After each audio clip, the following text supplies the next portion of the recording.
This week, Hezbollah infiltrated the Israeli-Lebanese border and exploded a bomb inside of Israel. I'm Ben, and this is the Israel Guys.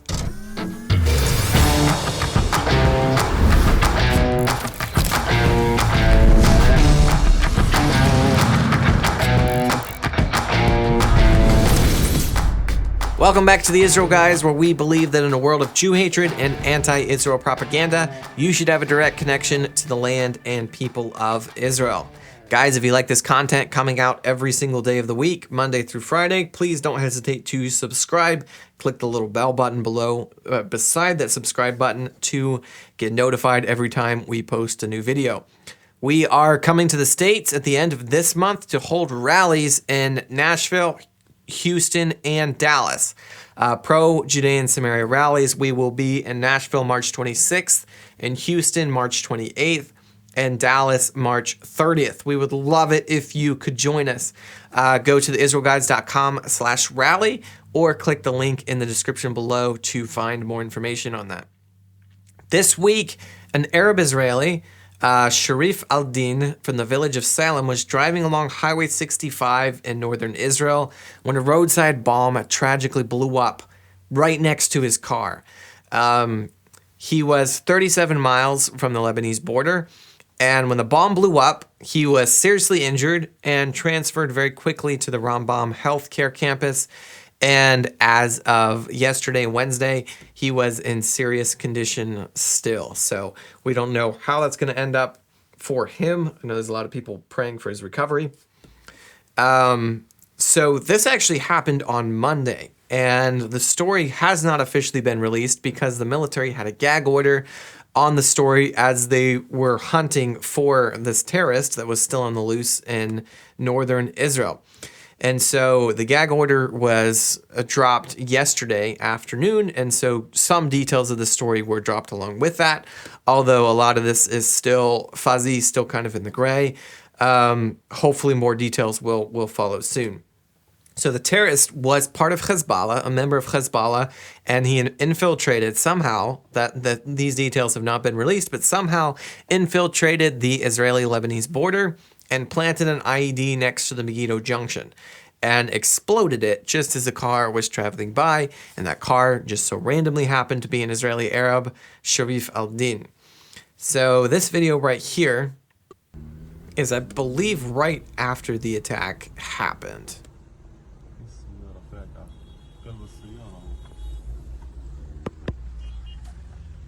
And if we read from the Times of Israel here, quote, "The bomb itself was considered unusual, according to the IDF, and did not appear to be similar to explosive devices used by Palestinians in recent months.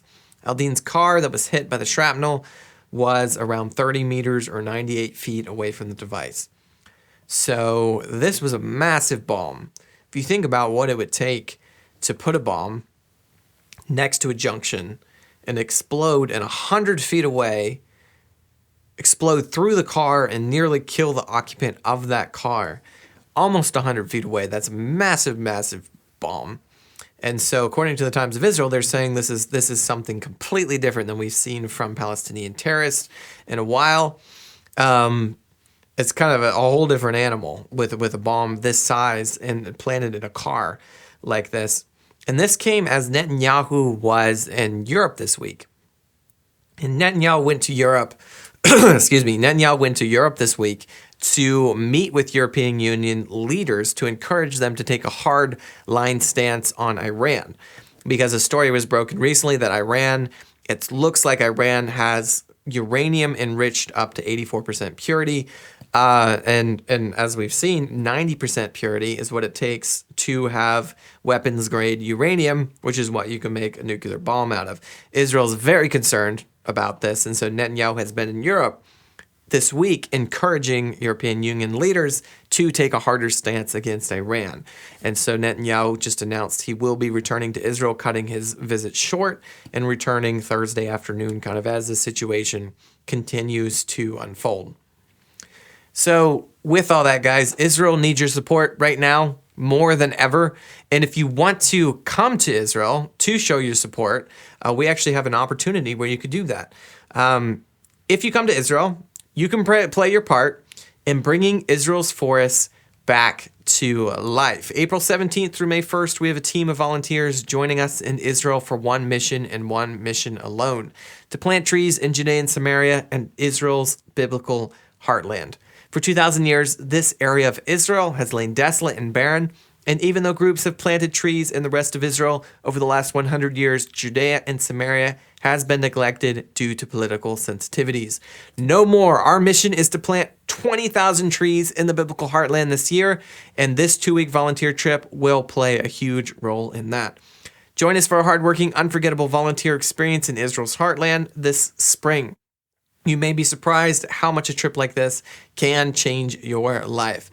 To find out more, go to serveisrael.com/volunteer or click the link in the description below. Don't wait though, because time is running out to sign up. The deadline to register is March 20th. So to continue this story, I'm going to read from the Jerusalem Post that says, quote, "The IDF sources said that if it is concluded that Hezbollah at its highest levels did order the attack, there will be consequences and Israel will not remain silent." So they're saying that if it's found that this attack was ordered, not just some rogue operation, but was actually ordered from the highest echelons of Hezbollah, Israel will respond. We don't know what that means exactly. I don't know if there would be an operation into Lebanon or, God forbid, some form of war. We kind of have to see where this ends up going over the next little bit. To continue from the Jerusalem Post, there was a quick organization of joint activities by the IDF, the Shin Bet, and the police, including a manhunt, inspecting the area and doubling the guard forces in the north. The terrorist who planted the explosive was found in a car on Route 899, along with a driver, said IDF sources. Police commandos from the Yamam unit and Shin Bet operatives found the car and approached it to make arrest. During the attempt to make arrests, the forces believed that the terrorist presented a danger to them, leading them to fire on him and neutralize him, according to IDF sources. Estimates from IDF sources were that the terrorist could have carried out a variety of other attacks had he not been caught. And there's some Twitter posts going around where people claim that the terrorist put up his hands and then the police shot him anyway. It's been revealed that the terrorist was actually wearing a suicide belt and his car was packed with explosives and other weapons, which is why, according to the Jerusalem Post, they said IDF sources believed that they were planning on carrying out another attack. Often terrorists will do this after they commit an attack. Police will go to make the arrest. They put up their hands and say, I'm surrendering. And then when the police get close, they blow up a suicide belt. So in this case, when they went to make the arrest, they saw the suicide belt and they shot him right away. And guys, remember that Hezbollah is a proxy of Iran. That's not a secret. They're very open about being a proxy and an extension for Iran in Lebanon. They receive of their funding, basically their governmental support, and incredible amount of arms and all kinds of other military equipment from Iran directly. And while it's possible that this was a rogue operation and that, this was purely a coincidence, it's very difficult to believe that when Netanyahu is in Europe, meeting with European Union leaders, requesting and trying to convince them to take a hardline stance on Iran, it's very difficult to think that this is a coincidence for Iran's proxy in Lebanon to carry out a terrorist attack at a scale that we have not seen for a very long time with a bomb this huge. And so, like I said, it could be a coincidence, but it is very difficult to believe that. And according to the Jerusalem Post, what we just read, the IDF said they are very much willing to make an actual military response against Hezbollah if it's found out that this is, a part of kind of a bigger effort on the part of Hezbollah to carry out terrorist attacks inside of Israel. We really need to be praying for the situation as it goes forward, because it is possible that this is not the last terrorist attack we'll see from Hezbollah in the near future, that a lot of times attacks like this do kind of tend to come in waves.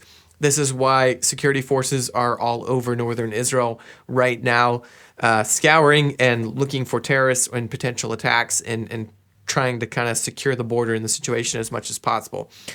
Like I said, this is very much an unfolding story. And the details we have right now are actually are very sparse and basic, and I'm sure much more will be released over the coming days and weeks. Don't forget to join us in person if you can in Nashville, Houston, or Dallas at the end of the month. We would love to see you. And if you have done already, don't forget to subscribe and leave us a comment down below. We love to hear from you. And we'd love to hear your voice and your opinion as to what is going on inside of Israel and Judea and Samaria. As always, tune out the fake news and tune into what is actually happening here in the land of Israel. We'll be back every day, Monday through Friday, with your direct connection to the land and people of Israel.